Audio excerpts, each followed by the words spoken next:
আসসালামু আলাইকুম। আবার চলে আসলাম। আমি আজকে শৈল মাছ দিয়ে কদু দিয়ে রান্না করব।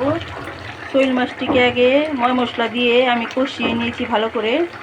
এখন আমি এই কদুর মধ্যে শৈল মাছটিকে ছেড়ে দিব। পাইন্না কদু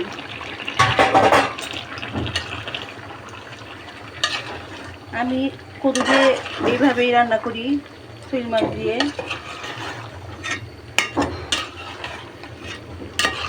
কদুটাকে আগে ভালো করে আমি কষায় নিই, মাছটাকেও কষায় নিই। নেবার পর আমি কদুটা একটু গলে গলে আসলে তারপর আমি মাছটা ছেড়ে দিই।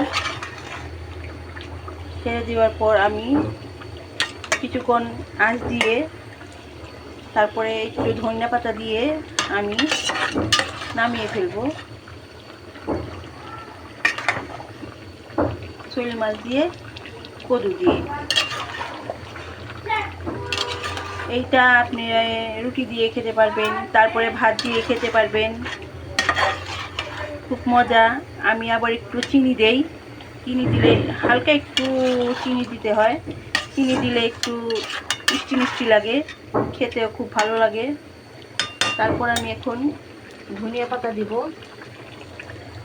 ধনিয়া পাতাটি কেটে রেখেছিলাম, ধনিয়া পাতা দিয়ে আমি কিছুক্ষণ নাড়াচাড়া দিয়ে আমি নামিয়ে ফেলবো।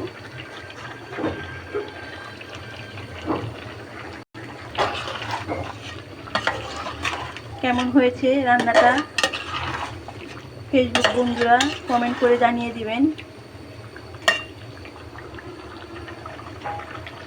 আল্লাহ হাফেজ।